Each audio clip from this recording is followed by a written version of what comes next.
One thing that makes diving popular is that you can enjoy it in so many different environments, each with characteristics that make it special.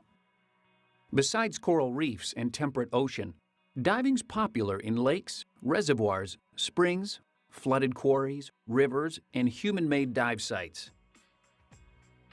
In all of them, 6 environmental conditions affect you as a diver, though how and the extent depend on the environment. In most environments, temperature varies seasonally, but water also tends to form temperature layers, getting colder as you go deeper. The depth at which you find colder water depends on the environment, season, and water motion. What's important is to wear exposure protection based on your planned depth. Visibility can range from just a meter or a few feet to more than 30 meters or 100 feet. It's usually defined as how far you can recognize a diver horizontally. Like a dust storm in air, lots of particles in the water reduce the visibility. Water movement, weather, plankton, and the bottom composition can all contribute to suspended particles and lower visibility. Lower visibility doesn't necessarily mean a poor dive. What you see is more important than how far. But lower visibility can make it harder to stay with buddies, so stay close, take your time, and watch each other. Navigation usually requires more attention, and it's easier to get disoriented while descending and ascending. As you've learned, it's easiest to descend and ascend along the bottom or a line, and this is especially true in lower visibility. But you can use your dive computer to watch your depth if you don't have a reference. If the visibility is so poor that you wouldn't have fun, it's usually best to not make the dive or end it if you've already started. Clear water can cause disorientation too.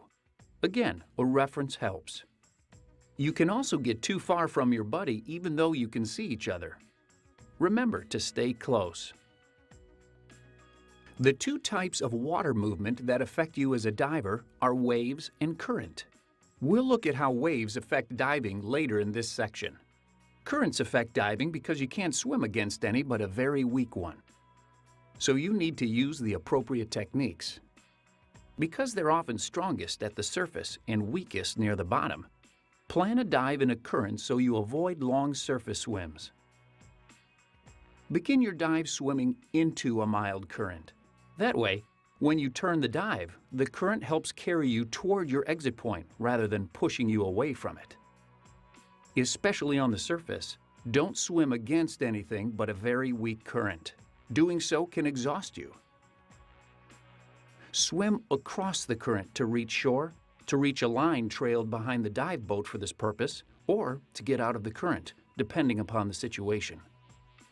When boat diving, if you can't get to the boat due to a current, remain calm, stay with your buddy, inflate your BCD, and use your signaling devices to get the boat to pick you up. Drift diving helps you deal with currents by letting you float with them. It's an exhilarating way to dive that's popular where strong oceanic currents prevail. You can learn the techniques in the PADI Drift Diver course. The bottom composition may be silt or mud, sand, rock, coral, or vegetation, with more than one common at most dive sites. Regardless of type, avoid bottom contact as much as possible so you don't stir it up and reduce the visibility, to help avoid cuts and stings, and so you don't damage aquatic life. Stay neutrally buoyant with your gear streamlined well above the bottom. If you must contact the bottom, choose a place without sensitive aquatic life and hazards, and settle onto it gently, ideally with little more than fin tip contact. When you're close to the bottom, watch where you put your hands and feet. When wading in or out during a shore dive, some bottom contact is unavoidable. If necessary where you're diving, wear wetsuit boots to reduce the risk of cuts from rocks or stings from stepping on aquatic life. Wade just deep enough to start swimming. Sunlight affects how much light you have underwater, but it can also cause sunburn, perhaps the most common injury divers get. But it's easy to avoid. Use sunscreen and stay in the shade when you can. Cover up with clothing and remember that you can still burn when it's overcast. Repeated long-term exposure to bright sunlight can damage your eyes, so protect them with good quality sunglasses. There's great diving in both freshwater and saltwater. Your skills apply to both, but a few differences generally apply. Freshwater is less dense and you don't need as much weight, so check proper weighting when going from salt to freshwater or vice versa. Marine environments tend to have more aquatic life and more water motion, waves, currents, and tides.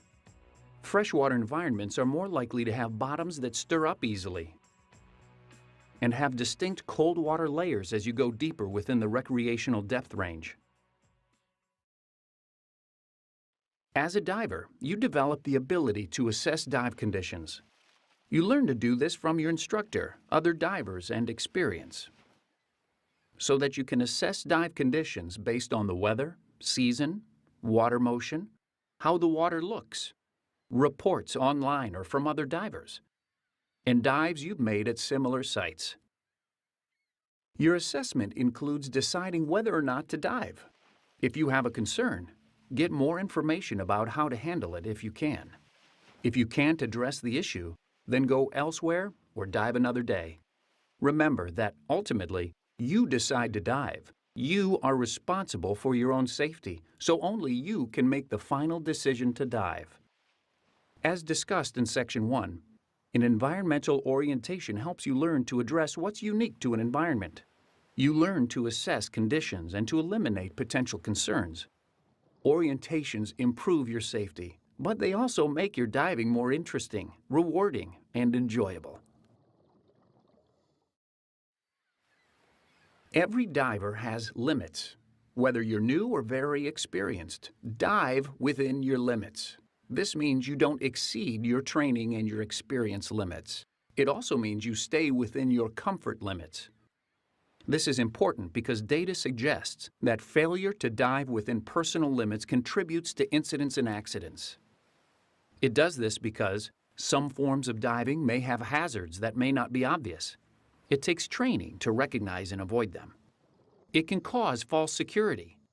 Sometimes, if nothing goes wrong, a diver exceeds limits, like entering some wrecks without proper training or gear, and gets away with it. Unfortunately, this encourages doing it again. When a problem arises, though, the diver is completely unprepared to deal with it. Anxiety can cause divers to neglect potential problems. This happens when divers know they've exceeded their limits and focus on that so much it distracts them from other concerns. Expand your limits by continuing your education and gradually gaining experience. Don't let peer pressure influence you to dive beyond your limits or comfort. Suggest a more conservative dive, or dive with another buddy who will dive within your limits. This is not only the better choice for safety, but you'll enjoy yourself more because you can dive with confidence instead of worry. The unique life you see underwater is one of diving's special appeals. It may be your main reason for diving. Most aquatic organisms are fascinating, beautiful, and harmless. As a diver, your interactions can be passive or active. Generally, interact passively, which means leaving aquatic life undisturbed. Swim slowly and smoothly, sensitive to the underwater world around you. The less you disturb, the more you see. Active interactions are those that directly affect aquatic organisms. Some, like touching, moving, or frightening them, are harmful and should be avoided. Some active interactions are reasonable, but more may be harmful, even when that's not what you intend. So keep your interactions passive. Most animals you see are harmless, but a few can injure you. Broadly, we can group these as those that can sting and/or puncture, and those that can bite. Those that can sting or puncture include jellyfish, fire coral and their relatives, spined fish like lionfish and scorpionfish, stingrays, sea urchins, and cone shells. Those that bite include moray eels, sharks, barracuda, octopuses, and lobsters, and crab. Most aquatic life injuries result from a diver being careless and provoking a defense reaction. You can greatly reduce the risk of aquatic life injuries by treating all organisms with respect. Stay well off the bottom, wear an exposure suit and gloves if allowed in the area, and watch where you put your hands and feet. Don't touch aquatic animals, particularly those you don't recognize. If you see a potentially aggressive animal, like a large shark, remain still and calm, on or near the bottom. Don't swim toward it, but keep an eye on it. Chances are it's just passing through. But if it appears aggressive or too curious for your comfort, calmly swim to your exit on the bottom and leave the water. Most aquatic life injuries are mild, but can range from annoying to life-threatening. In all cases, give priority to breathing, providing CPR, and controlling severe bleeding as needed. Provide first aid and seek emergency medical care for clearly serious injuries, severe reactions, or those that don't respond to treatment. You learn more about these types of emergencies in the PADI Rescue Diver and Emergency First Response Primary and Secondary Care courses. When it comes to injuries by aquatic life, you normally think of animals, but kelp and other vegetation can have some hazard potential. The primary one is entanglement, so keep your kit streamlined and stay out of dense growth areas. If you get snagged, back up, but don't turn. That tends to make things worse by wrapping it around you. Get your buddy to help free you if necessary. Shore diving is popular and your only option in some places. Begin a shore dive by evaluating conditions and planning the dive with your buddies. Typically, you gear up with everything except your mask, fins, and snorkel. Then, walk to the water and put on your mask and snorkel before you enter. You may wade in and back out, but in some locations, you may enter with a giant stride from a dock and exit up a ladder, or use stairs to and from the water. If you wade in from shore, pay attention to bottom composition and hazardous or fragile aquatic life you might step on. Wearing foot protection may be wise.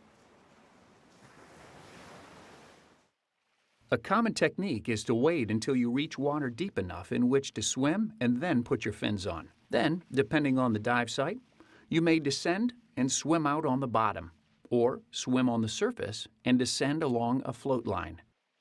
Generally, you ascend and exit by reversing these steps. Keep in mind that you can't wade in some environments, so you need to reach water deep enough in which to swim some other way. And when planning your dive, remember to plan to save enough air to use during your exit. Some dive sites require entering through mild surf. As a new diver, this means entering on a gently sloped beach with waves about waist high or less. Understanding water motion principles will help you enter through mild surf. Waves break, that is, form surf, in water slightly deeper than their own height. The bottom drags and then they tip over. So by noting where waves break, you can get an idea of the depth. Waves cause surge and undertow.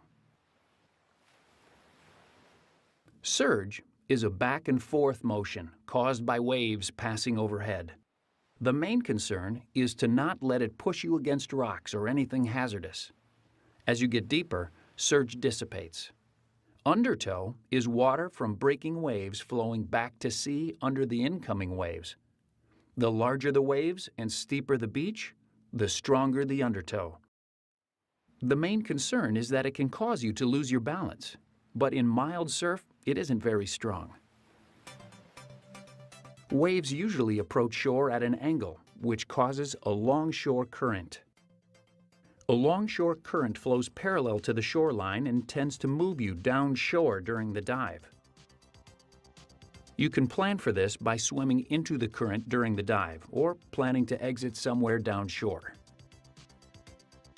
Sometimes, waves push over an obstruction that blocks water from flowing back to sea on the bottom. When this happens, the water may funnel seaward through a narrow opening. Past the opening, the flow dissipates. This is called a rip current. Rip currents can be alarming because they carry you away from the shore rapidly, and they're too strong to swim against. Most accidents involving rip currents result from panic, not the current. If you get in one, don't fight it. Inflate your BCD and swim at a sustainable pace across it until you're clear. Then swim back to shore. Some areas may have recommendations specific to local rip currents. A wind blowing from shore can push surface water out to sea. This causes an upwelling, which is deeper water rising to replace the surface water. Upwellings tend to make dive conditions clearer but cooler, so you may need more exposure protection. The moon and the sun's gravities pull on the oceans, causing a slight bulge. As the Earth turns, this causes the tides, a rise and fall in the sea level. Tides cause currents, especially when they flow in and out of a narrow area, affect the depth, and can change the visibility. Tidal changes range from significant to unnoticeable, but they're very predictable. Generally, the best time to dive is at high tide. You can find local tide times and heights online or with an app. If the tide changes are significant, ask a local dive professional for an orientation to local techniques. Now let's look at the techniques you use to enter through mild surf. Start by watching where the waves break and their pattern, so you enter when waves are absent or at their smallest. Enter with everything in place except your fins, breathing from your regulator, and have just enough air in your BCD to float. With your buddy, wade quickly to deeper water. When a wave comes, stand like this for stability, and so your mask and regulator don't get dislodged. If you're using a float, tow it behind you. In water deep enough to swim, pull on your fins and surface swim out. The idea is to pass through the surf as quickly as you can. Switch to your snorkel to save air if you're going to surface swim a bit before descending. At the end of the dive, surface outside the surf zone. Check the wave pattern and time your entry for a lull. When ready, switch to your regulator and swim shoreward on the surface with your buddy. In water shallow enough in which to wade, deflate your BCD so you can stand and walk firmly. Watching the waves, remove your fins and wade ashore quickly. Brace as waves pass like you did before. If you stumble and waves make it hard to get up, don't try. Just crawl until you're almost out, then get your buddy to help you up. As a diver, you'll almost certainly dive from a boat. To prepare for a boat dive, inspect your gear ahead of time and be sure it's marked so it doesn't get mixed with someone else's. Space will be limited, so pack so you can work in and out of your bag. Put what you need last on the bottom and what you need first on top. Take what you want for your time aboard: dry clothes, beverages and snacks, sunscreen, towels, and so on. Prepare yourself by being well rested and properly fed, but also by taking steps to prevent seasickness. Seasickness rarely has long-term health effects, but it can ruin your trip. Suitable medication is available over the counter in most areas, but consult your physician if you have questions about what's appropriate for you. Underway, stay in open, fresh air and look at the horizon. If you start to feel ill, don't go into the head, you'll feel worse, and stay away from engine exhaust. If you think you're going to be sick, as a precaution, take someone with you and go to the leeward rail. Arrive for a boat dive well ahead of the departure time and stow your gear as the crew directs. Charter dive vessels usually have a roll call before departure. This is important for your safety because they will call roll or use some other procedure after each dive to be sure everyone's aboard. Follow whatever procedure the crew uses. Boat rides can take minutes or hours. If the ride's very short, you may gear up before the boat leaves dock. More commonly, though, you set up your kit, but wait until you reach or near the dive site to plan the dive with your buddy, get into your suit, and gear up. After setting up your gear and checking for a full cylinder, close the cylinder valve and purge the regulator until you get to the site. Be careful moving around carrying or wearing gear. It's easy to lose your balance on a rocking boat. Be sure to secure your equipment, even if you just step away for a moment. Waves or even boat wake can cause it to fall and injure someone, to break something, or to go overboard. Most dive boats have racks and bungees for this purpose. If not, lay your kit on the cylinder and block it so it can't roll or slide. At the dive site, the dive master briefs everyone about the site, including what's interesting to see, possible hazards, conditions, and other information you and your buddies will want for planning your dive. If it's the day's first dive, it may also cover general diving procedures, safety issues, and other information that doesn't have to be repeated. It usually includes the diver emergency recall signal. Be sure you know what the signal is and what you should do if you hear it. After the briefing, check conditions and the current direction. After making or reviewing your dive plan, you're ready to kit up and get in. Diving from small boats, you may gear up, perform your pre-dive safety check, and back roll in. Or you may float your kit and get into it after you get in. On large dive boats, you typically get into your kit seated, put on everything except your fins, and conduct your pre-dive safety check with your buddy. Then, go to the entry area and let the dive master know you're ready to go in. Put on your fins, get a buddy or hold on to something for balance, and give the dive master any special equipment you need him to hand you after you're in the water. The crew will usually recommend an entry technique suited to the boat, the conditions, and your physical characteristics. The best entry is usually the easiest one. Diving from a boat, depending upon conditions in the depth, you follow a line to the bottom. At many sites, you then follow the bottom deeper to your planned depth, swimming into the current as you already learned. When you or a buddy reaches a time, air, or other limit, you turn the dive and head back. When you reach the line, use it as an ascent reference and make your safety stop next to it, or hang on a bar or separate line many boats put over the side.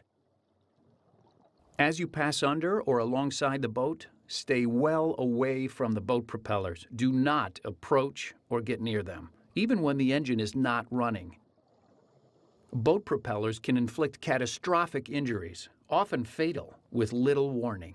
So treat them as though they will start turning at full force at any time. After your safety stop, surface in front of or next to the boat. Make yourself buoyant and signal the crew that you're okay. If there's no current, you may surface at the boat's ladder. If you have to surface away from the boat due to low air or to find it because you became disoriented, watch for boat traffic. Use your surface signaling devices to make yourself more visible if appropriate. Do not swim just below the surface. You're not visible to boats and could be hit by one. Either be at the surface and visible, or deep enough to be safely below boat traffic. How you exit the water into a boat varies. On larger dive boats, it's common to use the ladder exit you saw in Section 2. Diving from small boats, you usually don't have a suitable ladder. So it's common to get out of your gear in the water, climb aboard, and then pull up your gear. Keep your fins on if they'll help you exit. If physical limitations keep you from climbing a ladder, you can usually use this technique just as well diving from a large boat. You use lines to dive in mild to moderate current without getting swept behind the boat.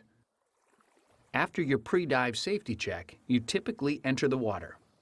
Then pull yourself along the swim line to the mooring or anchor line.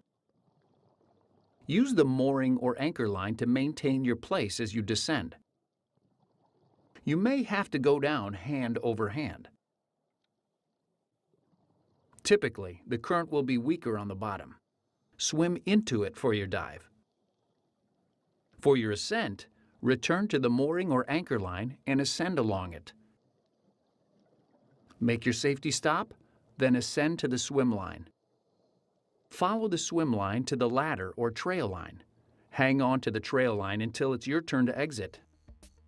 If you lose contact with a line and can't regain hold in the current, surface and swim quickly across the current to intercept the trail line. Should you miss the trail line, inflate your BCD, signal the crew to be picked up, and deploy your surface signaling devices. Relax. It may be a bit before all other divers are aboard and they can come after you. The crew may advise you of other procedures they use for diving in currents. It's highly unlikely, but if you surface and the boat's not in sight, stay calm, establish buoyancy, and wait to get picked up. The boat may have slipped from its mooring or anchor, or the captain may be dealing with an emergency. If there is a mooring or anchored float in place, hang on to it. Deploy your surface signaling devices so it's easier for the boat to locate you when it returns. If the shore and a reasonable exit is close enough that you can realistically expect to reach it without becoming exhausted, swim slowly toward it. Generally, dive planning has 4 stages. Advanced planning is the decision to go diving. You decide on a buddy, choose a dive site, agree on an objective, schedule logistics, and generally check dive conditions, as well as weather, surf, tides, and so on. Start preparation planning a day or more before you go. Inspect your gear and have your cylinder filled if necessary.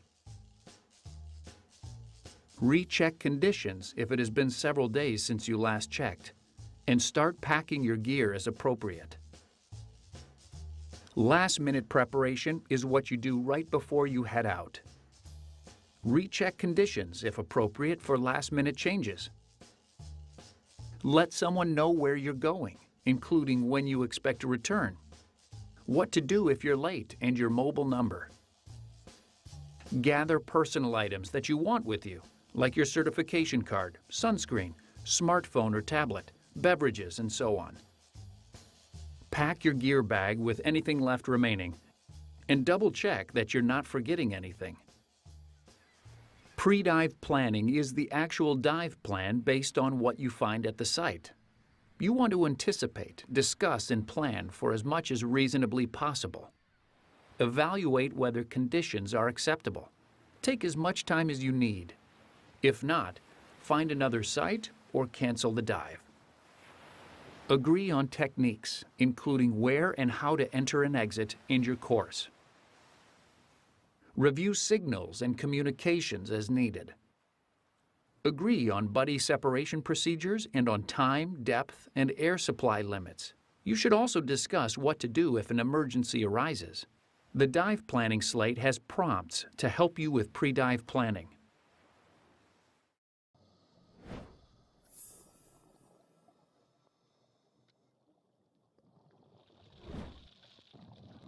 Diving's safety record is better than many other sports and activities, but it still has hazards and risks. You can't breathe water, so common sense tells us that being in and underwater presents some hazards and risks. And you've learned some of the risks associated with breathing compressed air. Much of what you learn as a new diver helps you reduce and manage risk. But like most things in life, you can't eliminate it entirely. To reduce the likelihood of problems, dive within your limits. Stay fit and keep your skills sharp. Follow safe diving guidelines, have the recommended equipment, and do as you've been trained, even when it doesn't seem necessary. Remember that under stress, you tend to do what you do by habit, so maintain habits that help you prevent and deal with problems. You're human, so you will make mistakes. Following proper procedures and having required equipment helps offset this by providing a margin for error. With proper diving habits and equipment, you'll have fewer problems, and the ones you do have will usually be small. You'll be better prepared to handle problems quickly and effectively. The next subsection introduces you to basic problem management, but consider that continuing your diver education expands and refines what you'll learn in this course. For instance, it's recommended that you complete the PADI Rescue Diver and Emergency Oxygen Provider courses, as well as Emergency First Response primary and secondary care training, especially if you plan to dive away from immediate assistance by paramedics, lifeguards, and professional dive guides. Most diver in distress situations occur at the surface. You can prevent or control most of these by doing what you've been taught. Diving within your limits, relaxing while you dive, and establishing and maintaining positive buoyancy when you're on the surface. If you have a problem on the surface, immediately make yourself buoyant. Inflate your BCD or drop your weights. Stop, think, and then act. Ask for help if you need it. That often avoids a small problem becoming a big one. If you need to help a diver at the surface, you have to recognize that he needs help and his state of mind. Divers who are in control, not panicked, usually signal or ask for assistance. They appear relatively relaxed and move with controlled, deliberate actions. They usually respond to and follow instructions, keep their gear in place, and make themselves buoyant. Divers out of control, panicked, act instinctively out of fear instead of using deliberate, controlled actions based on their training. They will struggle violently and expend tremendous energy staying at the surface, even until becoming exhausted.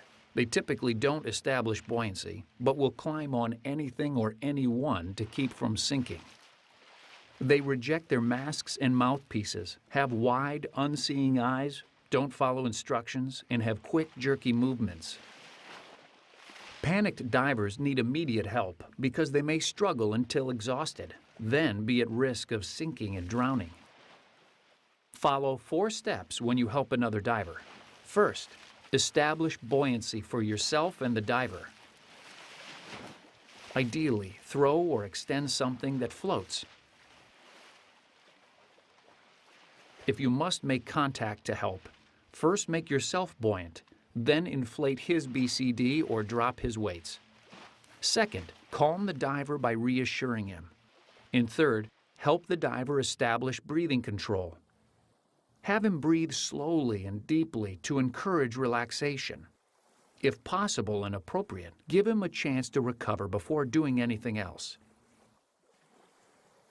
Finally, assist the diver to the boat or shore. Even divers in control may need help due to leg cramps or other problems. You'll practice diver toes during training. An unresponsive diver at the surface may have inhaled water, blacked out due to fatigue and exhaustion, had a heart attack, suffered a lung overexpansion injury, or have some other serious condition. He needs immediate help. The primary concerns are to check for breathing and to begin rescue breathing if it's needed. A diver who's floating face down at the surface may be resting or watching what's underwater, but he could be unresponsive. Good buddy communication avoids confusion, but check responsiveness if a diver floats motionless like this for more than a few moments. Assume a diver who floats in an odd position or who panics and then stops moving to be unresponsive. To assist an unresponsive diver, establish buoyancy for yourself and the victim. Call for help to the boat or shore. Check for breathing and provide rescue breathing if he's not breathing. Finally, get the victim out of the water while continuing rescue breaths if they're needed. We'll look at what you do after you get out shortly. Again, you prevent or control most underwater problems by doing what you've been learning. Relax while you dive. Plan your air use with your buddy and watch it closely. and dive within your experience and training limits. You've learned about overexertion previously, but let's review it because it's a common underwater problem. You help prevent overexertion by staying relaxed, breathing slowly and deeply. Avoid strenuous activity. If you start to overexert, you may feel air-starved if you demand air faster than your regulator can supply it. If it happens, don't ignore the feeling. Remember that you stop, hang on to something that you wouldn't harm if you can, like a piece of dead coral in this case. Relax, breathe slowly until you catch your breath, then continue at a reduced pace, or abort the dive if necessary. Your scuba regulator is designed so that if it fails, it free flows like this, rather than cutting off your air. You can breathe from a free-flowing regulator, but don't seal your mouth on it, partly because there's some risk of lung overexpansion injury if the flow's high, but mainly because it may come out of your mouth or flood your mask. Instead, press it to the outside of your lips like this, letting the excess escape. Insert one end of the mouthpiece if it helps, then breathe the air you need by sipping it from the flow, somewhat like drinking from a water fountain. Start up promptly because a free flow will exhaust your air supply quickly, but ascend at a safe rate. Obviously, have the regulator professionally serviced before using it again. You'll practice this skill during Confined Water Dive 4. In the aquatic plant discussion, you learn that entanglement is rare. Fishing line, loose line off a reel, and old fishing nets can entangle. But you can usually avoid the problem by moving slowly, being alert, watching where you're going, and keeping your kit streamlined. If you do get entangled, it's not usually an emergency if you have adequate air. Don't turn or twist. That wraps line around you. Stop, think, and then calmly and slowly disentangle yourself. Get your buddy to help, and if you're severely entangled or low on air, carefully use your cutting tool if that's faster.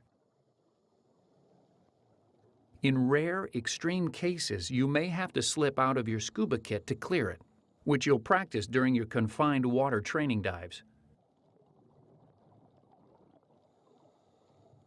You've already learned a lot about low air and out-of-air situations. Planning air use, including a reserve and watching your SPG, usually prevents them. Always head up while you still have enough air for a proper ascent.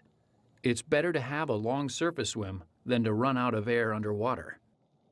In the event of an out-of-air situation, you have 4 options. One is to make a normal ascent when you still have some air but feel significant breathing resistance. You get more air as the surrounding pressure drops, so breathe lightly and make a controlled, continuous ascent, no safety stop, to the surface. An alternate air source ascent is your best all-around choice. You're already familiar with this and you practice it many times during training. If you're not as close to your buddy as you should be, have no independent alternate air source, and are 6 to 9 meters or 20 to 30 feet or shallower, a controlled emergency swimming ascent, or CESA, is another response. Simply look up and swim to the surface, making an ah sound to assure that you exhale to avoid lung overexpansion injury. You will learn this first by swimming horizontally in confined water with your instructor. Ascend at a safe rate. Keep your regulator in your mouth and keep all your gear in place. You'll learn more in the Your Skills as a Diver section. You would use a buoyant emergency ascent if you were too far from your buddy, had no other alternate air source, and were so deep that you don't think you'd make it to the surface any other way. Ascend just as in a controlled emergency swimming ascent, except drop your weights. You'll exceed a safe ascent rate, but that's better than staying on the bottom. Make an ah sound and flare out your arms and legs as you near the surface to slow down. When you reach the surface in any out-of-air situation, your low-pressure inflator won't work. If necessary, establish buoyancy by dropping your weights or inflate your BCD orally. An unresponsive diver underwater is a serious emergency. The priority is to get the victim to the surface. Use her BCD or drop her weights if necessary. Hold her regulator in if it's in place, but if not, don't waste time putting it back. Ascend at a safe rate, keeping yourself safe because you can't help someone if you're in trouble. If you lose control of the victim, let her rise to the surface ahead of you. At the surface, follow the procedures you saw earlier. Unresponsiveness is unconsciousness or being unable to respond or act coherently. Near drowning, pressure-related injuries, and medical conditions like a heart attack can cause difficulty breathing, unconsciousness, unclear thinking, visual problems, paralysis, chest pain, lowered alertness, cardiac and respiratory arrest. Once out of the water, your priorities for helping someone who is or was unresponsive are: assure breathing. Keep the airway open. Continually monitor breathing. Provide CPR if necessary. Contact emergency care. First, the local emergency medical system, then the local diver emergency service like the Divers Alert Network if there is one for the area. Keep a breathing, unresponsive diver lying level with his left side down. If the victim becomes responsive, keep him lying down. Administer emergency oxygen and maintain his temperature by protecting him from heat or cold. Continue providing care until emergency medical help arrives. If you can't accompany the diver to medical care, write down as much information about the dive and the diver as possible. This isn't an accident report, so provide only information like the dive profile, the emergency care provided, emergency contact information, and known medical conditions. Write only facts. Don't speculate or guess. Anyone who has been unresponsive underwater or in water should have a medical examination. Some conditions, like near drowning, can have serious delayed effects that are potentially fatal. These can occur more than 24 hours later, even in someone who appears fully recovered.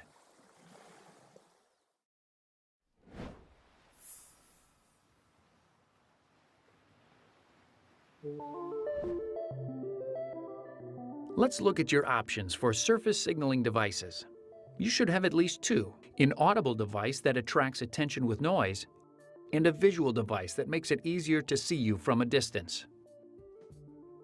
Whistles are the most common audible devices. Attach yours here, where it's out of the way but easy to use in an emergency. Low-pressure horns use your cylinder air. They're very loud, but have a regular whistle too in case your cylinder's empty. Inflatable signal tubes fit in your pocket, yet stand 1 meter or 3 feet or more out of the water when deployed. They make it much easier to see you, especially in rough conditions. Delayed surface marker buoys, DSMBs, do the same job. The main difference is that you can deploy them from underwater. Signal mirrors get attention by reflecting the sun. They're useful for signaling aircraft as well as boats. Signal lights and flashers designed for diving are good options for night diving. You may use a dive float when shore diving or when going some distance from a boat. Dive floats give you something to rest on, mark dive sites, help carry accessories, provide emergency flotation, and support dive flags. The best type depends on what uses you have in mind. Tow a dive float with line on a proper reel. Loose line poses an entanglement hazard. Tow by hand so you simply let go if a boat or something entangles the line. Dive flags alert boaters and other watercraft to your presence. The traditional dive flag indicates that divers are below and boats should stay clear. Many areas require it when diving in navigable waters. The alpha flag indicates that a vessel has divers in the water and can't maneuver. Generally, it is only required to be used by boats, but some regions use it for all diving activities and fly them from the surface floats. Some areas require both flags. Your instructor will tell you which applies where you're diving. Fly a flag so it's visible from at least 100 meters or yards. Local laws may stipulate how close you have to stay to it and how far boaters must stay away. If not, the general rule is for divers to stay within 15 meters or 50 feet and boaters to stay 30 to 60 meters or 100 to 200 feet. Don't assume every boater recognizes dive flags. If a boat sounds loud and close, stay deep enough to be safe until it passes.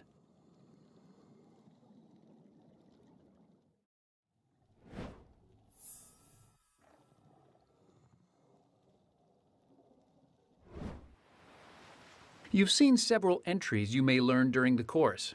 Another you may learn is the seated back row. It's useful from small boats and swim steps that are close to the water.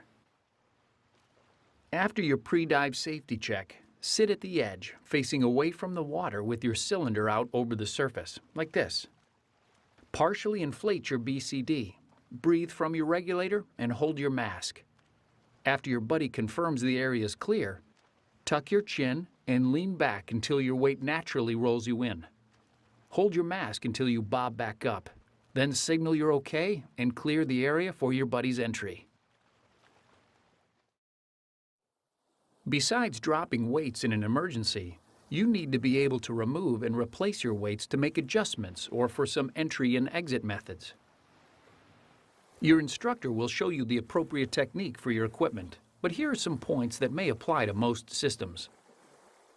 When removing weights, be careful not to drop them. Your buddy may help you, or you may hand them to a boat crew or someone on a dock. Before donning weights in the water, be sure you have ample buoyancy, and you may want to switch from snorkel to regulator so you can breathe in any position as you position the weight. With many weight-integrated BCDs, it helps to turn face up so the pouches slide into place, but this varies.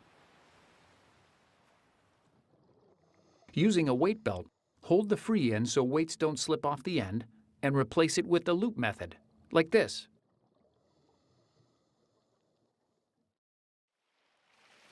Cramps are painful involuntary muscle contractions. In diving, they're most common in the feet and legs. If you get a cramp, stop, signal your buddy, and let the muscle rest. Gently stretch and massage the muscle. Use your fin, like this.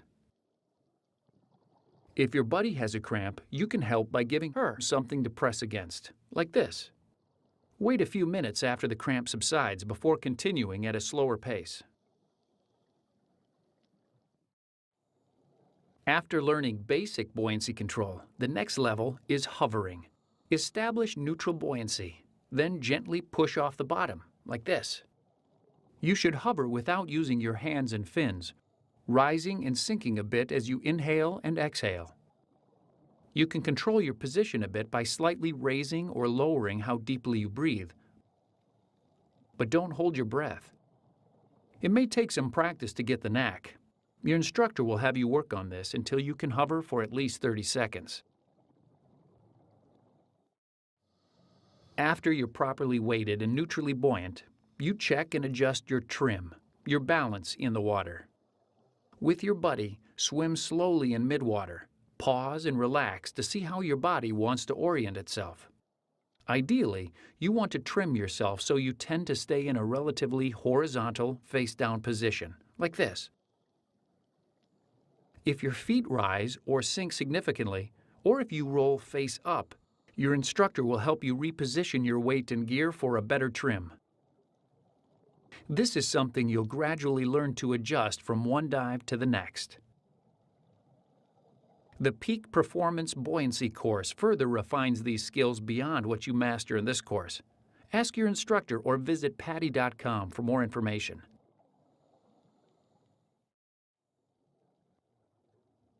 Once you've experienced air depletion and practiced alternate air source use, you'll put them together. When it becomes hard to breathe after your instructor closes the valve, signal for air. Secure your buddy's alternate air source and switch to it. Your instructor will reopen your valve so you can use your own if you need to for some reason. After a few breaths and getting settled, swim with your buddy for at least a minute sharing air. This gives you practice in sharing air and staying together while swimming for about as long as it might typically take to reach the surface in a real emergency. Your instructor will have you finish by actually ascending to the surface. Orally inflate your BCD to simulate not having air for low pressure inflation. Keep using the alternate air source until you're buoyant. You'll begin practicing the Controlled Emergency Swimming Ascent, or CESA, in Confined Water Dive 3. Previously, you learned that you simply look up, reach up, and swim up, making an ah sound. Keep all your gear in place. Since confined water isn't very deep, you'll do this with your instructor horizontally. So for practice, as you swim horizontally, think of ahead as up. Your instructor will be beside or beneath you and signal when to start. Reach out and look ahead and make a steady ah sound as you swim at 18 meters or 60 feet per minute. Don't rush. You should be able to go at least 9 meters or 30 feet. After you've mastered this in confined water, you'll get to practice in open water with your instructor using a line for safety and control.